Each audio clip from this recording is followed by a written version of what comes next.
Hi guys, welcome back to this reading vlog. This is a weird introduction, but uh, it's pretty late. Today is still Monday. It's actually not that late. It's only 25 past 10, but I'm pretty tired and I still want to read something today, but I'm not sure if I can because I also want to do some work still. It's not a lot, but I would like to do it. So this week I would like to finish Gentleman in Moscow. I am currently in my living room because if I'm in my bedroom, I'm just going to sleep right away. I'm feeling a little bit tired right now. I think I'm going to make myself a cup of tea. I do have to wake up earlier tomorrow.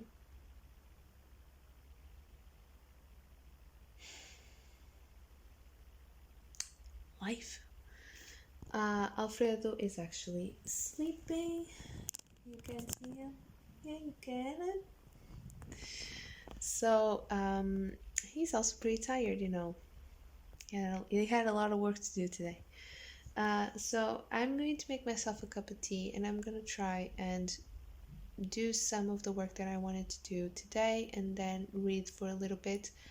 But I'm sorry about this sketchy introduction to the vlog. This is just a weekly vlog because I'm not sure if I'll have time to film videos this week, and if I just do a vlog, and that means that I'll just update you, or I'll try to update you as much as I can, but you never know, right? So yeah, that's pretty much it. So I'll talk to you soon with my next update.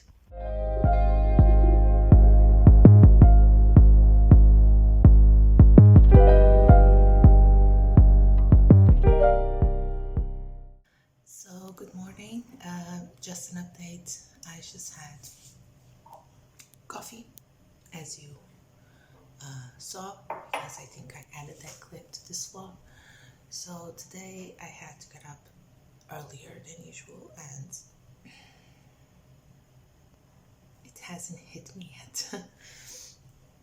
I'm about to leave in like 5 minutes or so.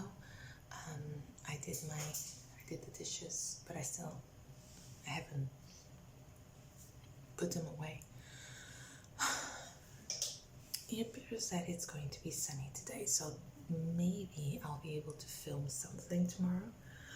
I can have a film, like proper video, on Monday or Tuesday because I'm at the school till like 6 p.m. So when I get home, it's really dark because we are in February. So maybe in a few months I'll be able to actually film when I get home. But for now, I can only film on Wednesdays, Thursdays, or Fridays. But this Friday I have 2 meetings, which sounds like a lot, and it is a lot, but I actually prefer it that way because that means that next week I only have 1. I'm not going to bring my book with me because I do have quite a lot to do today. I always have a lot to do, so I just prefer doing it at work and try to bring less work home. Obviously, you always end up bringing a lot of work home from time to time because there are really busy weeks. This week is pretty much under control, but yeah, I'm just going to try and get all the work that I have to do today done at the school, and then I'll be able to read something tomorrow. But yeah, so that's my update for now. I'll talk to you soon. I will definitely read something today. This could be my introduction because yesterday, I don't know why I introduced the vlog yesterday. I ended up not reading anything. But yeah, whatever.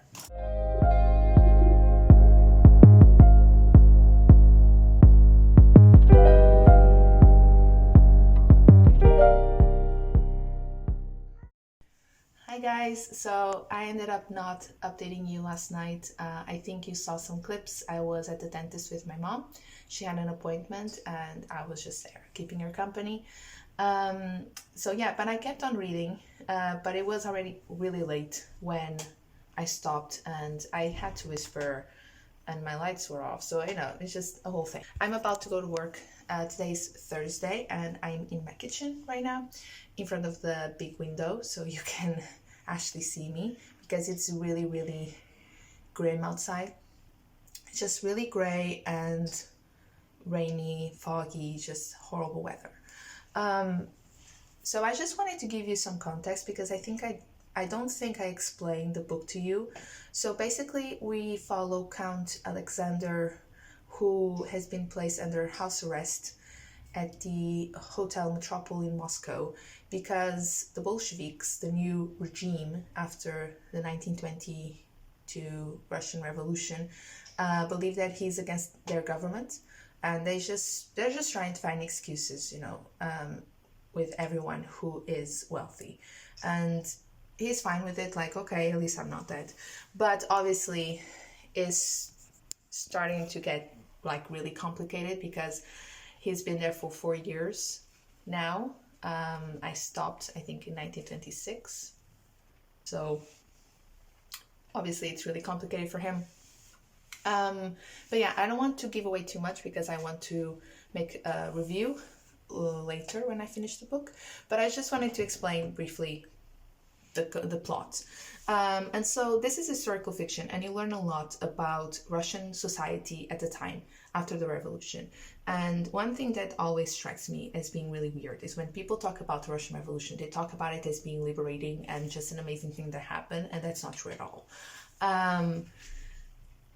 Probably that was the idea, but that's not what happened. And I really love this book because it is so refreshing and brutally honest. It is showing you how pathetic some of their, decisions were. For instance, yesterday I was reading a passage and Alexander was at the restaurant in the hotel and he was about to have dinner, so he ordered some food and then he ordered a bottle of wine. And the waiter was like being really weird and he was insisting on having the count say if he wanted red or white instead of giving him the name. And so because the service is usually better, not so condescending, he actually asks Andrei, sorry, I have a cold. So he asks Andrei, the head of the staff, what is happening. I mean, this person is waiting on tables and he doesn't really know what, like, the bottle of wine that I'm asking for, like, he doesn't know what that is. So Andrei takes him to the cellars and Alexander sees all these bottles of wine, like rows and rows of bottles of wine without labels, because apparently the Bolsheviks figured for some reason that labels were part of an elite and they were going against their ideals and morals. So the government had 10 men going into the cellar and removing all the labels from the bottles in 10 days because they go against our morals. And now you can only ask for red or white because, if I go there, I don't know which bottle is which because you don't have the label anymore. And this is just hilarious. And the worst part is now they're all at the same price. I mean, there's no offer. This is just like one thing in a million. Like, you have so many things, like so many weird decisions and things happening in this book that are all, I can't really say they're all accurate because I don't know a whole lot about this time period, or rather I know what happened, but obviously I don't know details. But like, I can see this happening. I can see this being true. And it's just so hilarious. It's just so bad. I mean, and it really pisses me off when people talk about this revolution as being liberating and amazing. And thank God, the Bolsheviks decided to do this, because it's not that at all. It's just you don't really see that. And it was bad on everybody, not just the wealthy. And yeah, like, they were really strict and limited. And I don't want to get too political about it because, like, I don't want to offend anyone who has a different opinion than mine. But yeah, I mean, revolutions usually have a good side, which was like in theory. And then when you actually do it, the practical side has a lot of bad stuff. So yeah, if you want to learn more about Russian history and Russian society in the 1920s after the revolution. This book is amazing. Obviously, being historical fiction, I can't really vouch for it because I'm not a specialist in Russian history. But yeah, I can totally see this happening. It's ridiculous, and it just made me laugh. But at the same time, it's just so sad. So yeah, that's all I wanted to say. I'm going to go to work, and then I'm going to come back. What time is it? I can see. And then I'm going to come back and do some house chores, and I have to go to the supermarket, and then I'm just going to read for the rest of the day. So it's pretty cool. Yeah, so I'll talk to you soon. Say bye-bye, Alfredo. He's camera shy. Hi. It's so late. It's like 12:30. I should go to bed. But I haven't read that much, so I feel like reading at least a little bit, so it's not a complete waste. But yeah, I'm gonna try and read a little bit more, a couple more pages, like this much, so I can start a new part before I go to bed. But I'm actually really enjoying it. I talked about it today in the morning, and it is just like, I don't want people to get me wrong, because I'm not criticizing anyone's political view. It's just I'm sort of talking about my own, and it's really hard when you're trying to find a book, fiction or non-fiction, that tells the other side. And I'm not defending anyone, but I am questioning how liberating the revolution actually was, because if you think about it, it ended up hurting a lot of people regardless of their background, regardless if they were wealthy or not. And that's just one of the really important things to consider when we talk about stuff like this. There's a really nice relationship here, like a really nice friendship here between the Count and one of his friends from like his university days, called Mishka. Mishka is from a completely different background, and that didn't stop them. Mishka actually spent a lot of time at the Count's house when they were younger, but now they find themselves in like opposite positions, because the Count has been placed under house arrest because he's against the regime, and because he's wealthy. Let's face it, basically it's just because he's wealthy and he has some influence, and they're scared of that, so it goes against their morale or whatever. And Mishka is actually part of the government. He actually does a lot for the new government. And even though that happened, even though their lives and their roles in society are completely different, their purpose, they are still friends. But the Count realizes that, it's just so different from when we were kids, because he never wanted to do anything, like he never wanted to actually mingle with anyone who would invite me to a party, and then I would come home and share everything with him, and he wouldn't have like a lot to say because he just stayed home all night. But now, like, it's the complete opposite. Now I'm the one here, like stuck here.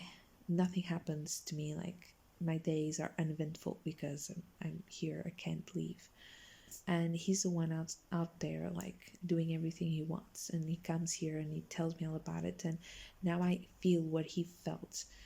And even though they share completely different views, it's just so refreshing to see that a friendship can last this long regardless. I can't really tell you how many times I've met people at university and we couldn't just get along because we shared completely different views. And that's just ridiculous, because every time something came up, like, it would be an argument. And yes, I'm not going to say that I was a saint and I never actually, like, you know, I did my share. Obviously, sometimes I would reply, I would also, answer, talk back to the person. But, other times I didn't. And it's just so sad that that actually happens. I mean, it's like when you support different teams, like different football teams. I don't know how that is like in your country, but here in Portugal it's just like a really big deal. There are people who will just make fun of you and mock you to your face because you support a different team and because your team lost. It's a really stupid example to give in the midst of all this, but it is a practical example. I support a team that is one of the main teams in Portugal, but is from the south, and I live up north, and I don't support the big team here in the north. And so every time someone asks me about football, like, I tell the truth, I support this particular team, but I don't watch football. Like, my boyfriend and I support the same team, but we never watch football. Like, we just check the result. We don't sit and watch a game, just we don't really care. But people think that we're saying that just so we sort of excuse ourselves and, like, oh, I'm support this team, but, like, don't make fun of me because I don't even watch them. It's not true. Like, I'm actually being honest. I support it because, I was raised like that. It's just, I was raised supporting the team, and it's just like something personal. And I met a girl a couple of years ago. We were doing this training together, and it was just for a week, so we didn't like bond or anything, but we had to see each other for a couple of hours a day, and we just ended up talking. And there were actually 3 of us. It was just, we were 3 doing the same training.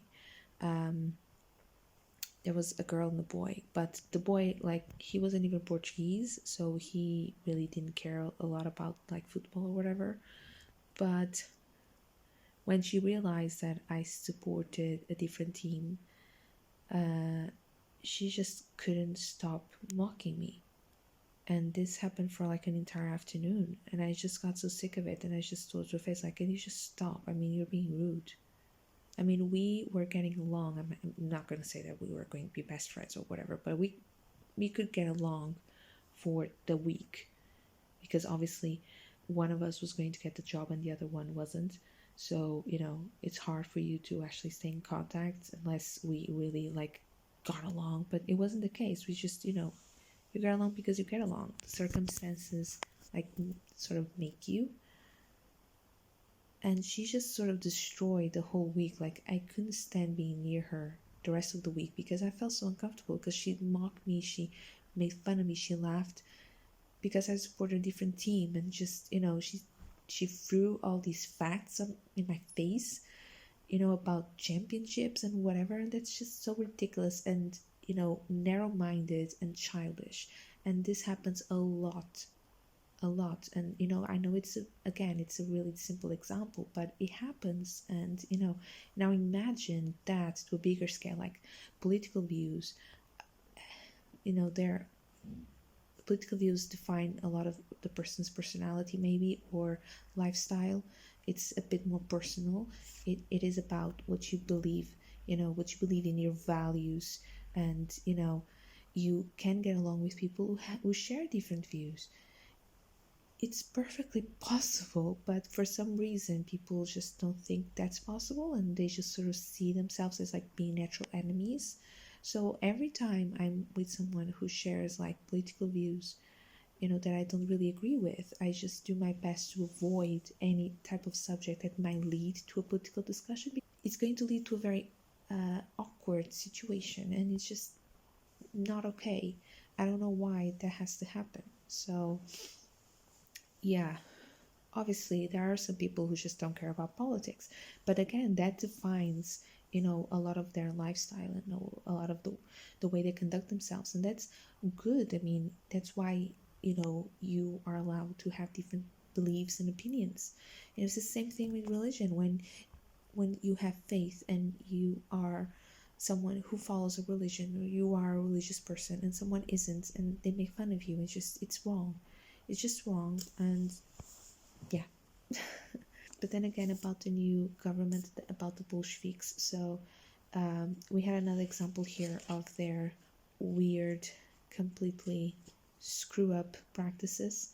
So there was this prince, and because he was a prince, he's not a prince anymore. I mean, I think he still has the title, or at least Count Alexander used the title when he saw him, and now he's working, you know, because he needs money, because everything got taken away. Like, his house is now like a sort of a community house, and he has to share his house with all these people, and he's like fine with it, because why would I want a house with 15 rooms, you know, just if my entire family has been arrested.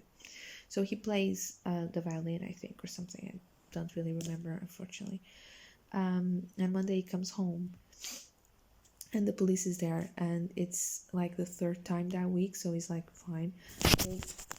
Whoa.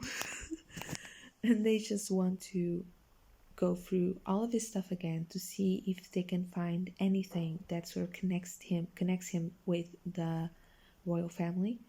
And, you know, obviously that would mean that he's against this new government, and he's against the revolution and everything it stands for.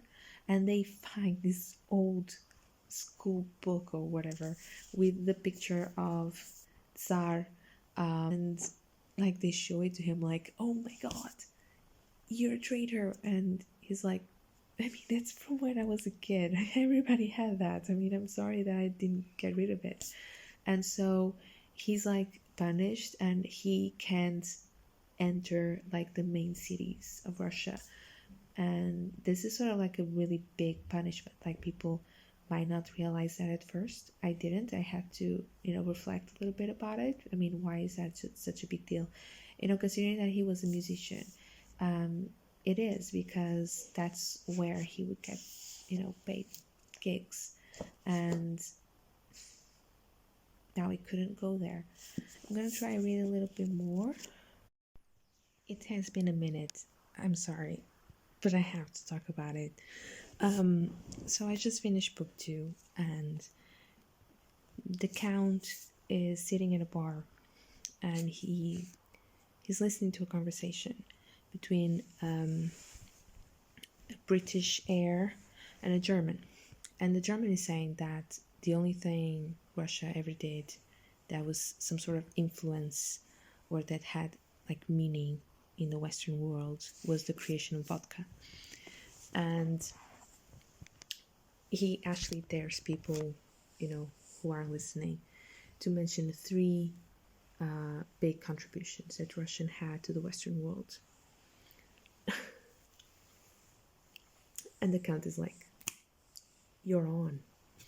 He started by talking about Chekhov and Tolstoy, and he got him there as being like they're the foundation of literature, and like setting in opposite sides of a continuum, and basically setting the standard for everybody else that came after. Then he did it. He freaking did it. I guessed it. I said, like, he started talking about the contributions. I was like, he has to mention this name, and he did. And he talked about Tchaikovsky, who is my favorite composer. And he talks about the Nutcracker, and how the Nutcracker is going to be known and popular for years to come. And obviously, he's absolutely right. And, you know, I'm talking about him as if he's a real person. It's just, I feel so connected to this guy. And he actually mentions something really important. He says that, you know, people celebrate Christmas, you know, with their own traditions, but you can't really deny the concept of Christmas, of winter, is perfect for Russia. And how Tchaikovsky was able to create this melody that translates without a mistake that feeling of just, those winter vibes. And he's absolutely right. This is a guy whose country doesn't feel like his own anymore. They set him aside, and he's still able to show appreciation and pride for his homeland. He actually says, I'm going to quote him, I'm sorry. What's more, he had already polished off a bottle of white and a sniffer of brandy, and he still had his own rather pressing business to attend to. But when a man's country is dismissed so offhandedly, he cannot hide behind his preferences or his appointments, especially when he has drunk a bottle of white and a sniffer of brandy. So, having sketched a quick instruction for Audrius on the back of a napkin and tucked it under a 1 ruble note, the Count cleared his throat. Excuse me, gentlemen, I couldn't help but overhear exchange. I have no doubt that your remark regarding Russia's contribution to the West was a form of inverted hyperbole, an exaggerated diminution of the facts for poetic effects. Nonetheless, I will take you at your word and happily accept your challenge. I loved it. It's just,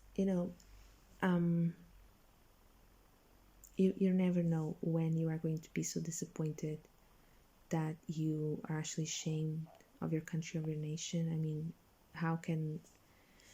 what has to happen for that to happen, This man had every right to just hate Russia. At the beginning of this passage, he talks about how Russia has completely changed. Now, the names of the streets changed. His Russia is not his Russia anymore. And the names actually changed because of the new government and the Bolsheviks. And they also talk about how Gogol's statue was replaced. Nikolai Gogol's statue was replaced. And now they were painting the facades of certain buildings a certain color and just changing the aesthetic completely. And still, after all of this, 4 years under house arrest by this point, completely, just an outcast. He had every right to be against his country and just sort of be ashamed of it, and he can't be ashamed of it. And he defended to strangers nonetheless. And then he mentions something really special. He talks about going on in exile and how exile is as old as mankind, because he talks about God's exile, and how Adam was exiled in the Bible, and just so as the first time someone did that. But then he said that God invented exile, but Russia invented home exiled, because it's really interesting. It's a really interesting concept if you think about it, because if you send someone into exile, they go to somewhere else and they start a life there, and everything changes and they have a second opportunity and so on. But if you exile someone at home, and that's something that Russia did, and it's a well-known fact, you can start over. You do not belong where you belong. It must be a feeling of helplessness so deep. My God. Russia exiled people without having to send them away. And isn't that just amazing? Thinking about it, I knew this from history classes. You know that this happened, but I just thought about it. I just thought about the consequences of exiling someone without having to send them away. there is no second chance. It's just so cruel and conniving. And what I'm saying is amazing. It's amazing the fact that I knew about this for years, and I just now realize what it actually meant. And it's probably something that a lot of us don't even consider.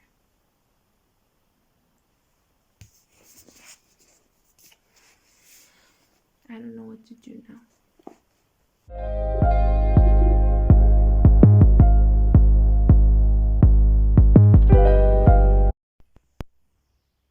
Hi.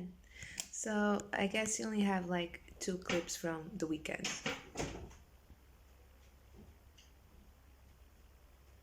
That was my cats. So I think you only have like 2 clips from this weekend. I did not finish the book. I wasn't planning on finishing the book because, weekends, I just relax, spend time with my boyfriend. We go for walks, nice food, and all that. So it was really, really nice. And yeah, I didn't get to read that much because I was feeling pretty tired from the week that I had.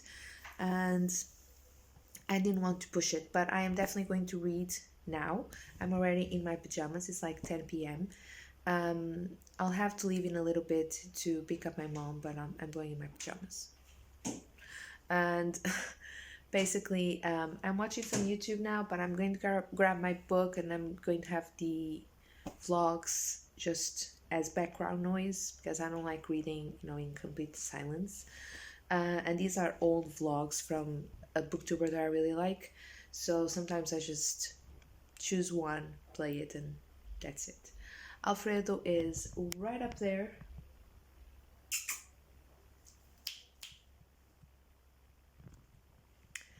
Not sure why. So yeah, I'm gonna do some reading now.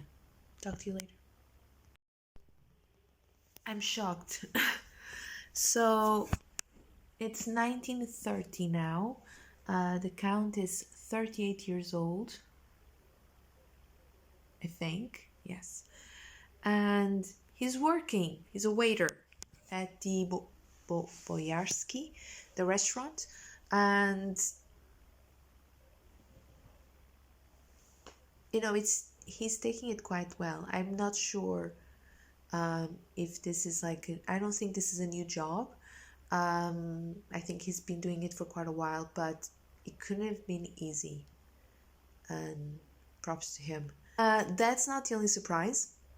Nina is back. So the little girl that Alexander met when he started living in a hotel for real, when he was actually arrested and forced to live there, he met a little girl and they hit it off, and the Count taught her a lot of stuff, as she did as well.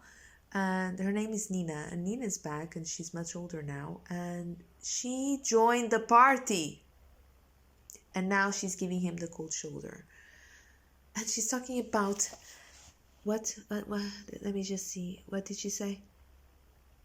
Oh yeah, the common good. She's actually using the terms like she's what? And yeah, she also mentioned something like, oh, I see you're still working at the restaurant. And the Count actually argues was she complimenting me or was she criticizing me? And for some reason I think she was criticizing him. I didn't like her. I really didn't care for her when she first appeared, and now I care even less, if that's possible. I don't like when people are condescending like that. So now you think you're a big shot now because you joined the party? I'm gonna keep reading. But I'm upset. I'm upset with this, not with the Count having a job. I mean, at some point I figured that he would want to start working somehow because, I mean,